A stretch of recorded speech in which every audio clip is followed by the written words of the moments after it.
Good evening, ladies and gentlemen, and welcome to the COASTER-net Top 3. We've got 3 news stories that you might have missed in the last week. And the first one we're going to start off with is Universal Studios Hollywood has announced that Jurassic Park the Ride is officially closing up at the end of the summer season. And they are making way for a brand new Jurassic World experience in 2019. Now, Water Parker, what this sounds like is a new theme and a new overlay to the classic Jurassic Park ride with just new animatronics, maybe some video screens, we don't know, maybe some new effects, a new paint scheme reflecting the blue and silver, not the red and yellow that you've come to know with Jurassic Park. So what are some of your thoughts here on them closing up the classic Jurassic Park ride and turning it into a Jurassic World ride that they promise will have much better storytelling, scenery, and possibly animatronics? Well, let's first congratulate Universal for actually putting in something that's quality and a big hairy ape. All right, let's just first get that out of the way. Congratulations. I don't know if painting an old ride a new color is better than a big hairy ape. As long as I don't see Kong. As long as I don't see Kong, I'm happy. But yeah. Andy, I'll admit, I'm excited because this brings out a new era of Jurassic World to the parks. I think this has long been overdue. You're saying no? This is garbage. This is garbage. But Andy, you gotta think about it like this. If there's new animatronics, it's going to be new, it's going to be revised, it's going to be refreshed. I'm excited for the ride personally because I actually really enjoy Jurassic World. Now, the question is how they're going to go and meander the whole, are you still going to have this great scene of the T-Rex, or is that going to turn into the Indominus Rex? Spoilers if you guys have not already seen the film. But I'm really hoping, though, that they can bring in some live human animatronics. Because, Andy, I don't know about you, but I would love to see Chris Pratt up there sitting and saying, hey, guys, go this way. For the Indominus just come down and just like, oh, stop. You're not going to see animatronics. That's going to be on a video screen, Water Parker. Like, oh, no. Come on. Oh, this is Universal. This isn't like Justice League the ride. You know what? I don't understand this move. I don't understand. Like, I get that they're trying to capitalize on Jurassic World, but if this was what you were going to do, aren't you about, 2 years too late on this one? Yeah. If this was your plan, why are you waiting until 2019 to do this? Jurassic World was the biggest movie 2 years ago, and it's now you're finally getting around to it? You're finally going to update this ride now? I don't understand the timing. People really love the original Jurassic Park ride. I would much rather see this ride be updated with Jurassic Park stuff, maybe enhance the storytelling with the old story, and enhance it that way, and do something completely different for Jurassic World. I don't know. It's just going to feel very... I think it's going to feel forced, to be completely honest with you, that that there are certain things that are not going to change, that they're still going to have the same old gags and maybe some new things here and there. But I just feel like everything's going to feel forced. And I hope to God that Orlando doesn't do this. If this is their plan, this is the worst plan ever. This might be, if Orlando does this, this might be worse than Kong. And maybe even Fast and the Furious. Because you have the opportunity already built in with some pretty cool ride ideas that we know that they had the Jurassic Park Jeep ride, that there were leaked plans for that at some point. Probably nothing more than concept art that looked super cool. Jurassic World, everyone says, why don't we have a gyrosphere ride yet? This is a no-brainer. This should be easy to do. You don't actually have to create gyrospheres, but just putting on a moving track. That's a no-brainer winner there. Jimmy Fallon's race through Jurassic World. I mean, come on, guys. I don't understand what Universal's doing. It seems like every single decision that they make, I disagree with. And I just don't understand it. I used to be all about Universal. I used to love everything that they did. And it seems like they're just in a streak of bad decisions. And I don't think this one's much better. I don't think that putting a new overlay, I know Hollywood doesn't have a whole lot of space to work with, but man, I don't know. I don't know. I don't know. So we'll leave it at that. I think it's a bad idea, but whatever. Moving on to the next story is the opening of Ray Rush down at Aquatica. Now, Water Parker, can you give us a little background on Ray Rush here? You are obviously the water park expert. This is my zone, guys. We're in my zone now. So, SeaWorld Ray Rush Aquatica. This is a brand new slide complex coming to Aquatica. This is a slide complex that will have two major little mini elements, sorry about that, to the slide. One is this big giant globe. Now, Andy, in the concept art, this globe was supposed to be translucent, supposed to be clear. Not anymore. This is actually going to be a pure plastic globe, so no, you can't see down, you can't see around. Then you go through a half pipe, and it's going to go through a little bit of a zebra stripe section, as you called it, into the splash lane. You know, Aquatica has always been one of those water parks in Orlando that has been the place where aquatic life meets the water slides. And, you know, they've been able to do some great quality slide collections over the past several decades in various water parks across the nation. I think this is just the next step. Now, my only problem here, Andy, is the fact that it doesn't look like it keeps that speed. And I'll be honest with you, I wish that that globe was translucent.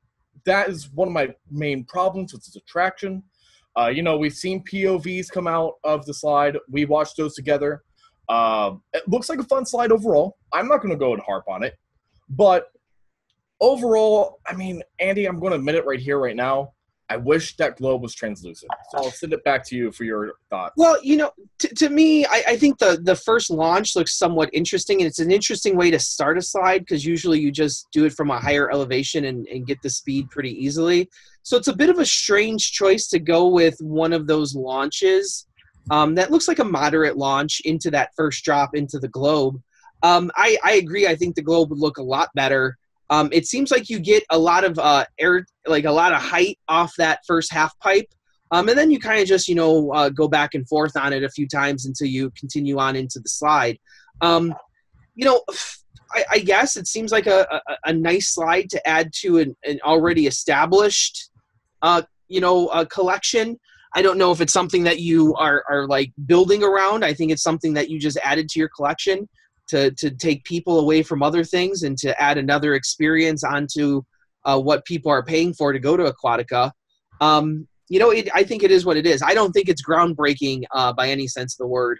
You know, I think the most unique part is that first launch, and I'm not sure how much of a you know, memorable element that is on the water slide. So, you know, we'll see what happens with that one. Any final thoughts on Ray Rush there? I mean, I think that, you know, sort of going back to what you're saying about groundbreaking, you know, we always talk about with theme parks, you know, supporting class. I think that this edition is a supporting class attraction because, you know, Andy, the last edition that we saw was I Who Breakaway Falls. That's more of a thrilling experience. This feels like, for me, more of a family experience. So I think this is definitely a great addition for the water park. But, you know, then again, hey, I would love to see more drop boxes than Aquatica. I mean, drop box there. So our last story of the evening is the opening of Wonder Woman down at Fiesta Texas. Finally, Wonder Woman has opened to the general public.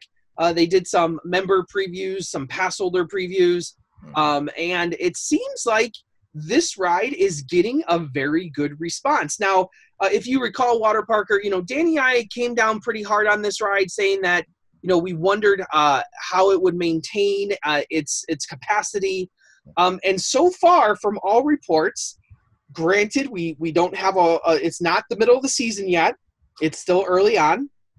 But it seems like the ride is operating as designed. Something that is helping a lot is reportedly there is a single rider line where they are filling in all the seats because that was a big concern with making sure every train had 8 people on it. That you know, when you have so few seats, you have to fill every seat to keep that capacity up as high as you can.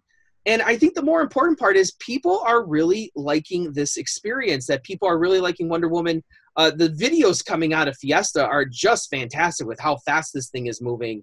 The theming looks great on this ride, far beyond. Like, I know they talked a lot about theming when they first announced it. I kind of like doubted them, and I think they kind of followed through on this one with the columns and the water and the Wonder Woman statue. Water Parker, what are your thoughts on the opening of this one? Starting off on theming here, you got the park president, Jeff Sieber. This guy, he was over at Kings Island doing Tomb Raider the Ride. And he was a part of that crowd, which I have to admit, his dedication to parks is amazing. So kudos for him. I think the theming's great. It's a great Greek theme that really helps with the Wonder Woman, persona and lifestyle. Talking about the coaster here, Andy, I was in that same exact boat. I was looking at this thinking, okay, this is not going to be good. This is not that kind of attraction I think is going to be great. However, as we see, people are starting to like it. People are loving it. Now, something I'm going to have to state here, though, is that I'm sort of worried about these restraints. Now, if you guys don't know already, these aren't your usual, plastic restraints. These are actually seatbelt restraints. Now, Andy, I know you had something to talk about this. So go into a little bit of detail on why this is coming out with these little... Well, people are saying, especially out of these pass holder and member previews, that they got to ride quite a few times and that the seatbelts do cut into your shoulders just a little bit. Now, if you've ever been on T3 at Kentucky Kingdom, they have these seatbelt restraints now. Obviously, a completely different system that they have. Don't talk about that, Andy. Well, we don't talk about T3 here. There's other parks, like some of the inner park, Zyklon Galaxies, like the one at Santa's Village. You can see Super Cyclone that I did the POV of. That one has one that really cuts in. And people are saying that if you ride this more than a few times, you probably will get some bruising on your shoulders. It looks like it's an experience that's probably worth it. I remember Maverick used to, toss you around a bit with the old hard restraints, and you get bruises right over here on the insides of your arms as you went back and forth with the restraints. So I guess it's okay as long as it's worth the experience. I think the other interesting thing is at these media days, Alan Schilke was talking a little bit about the single rails and gave some insight behind them.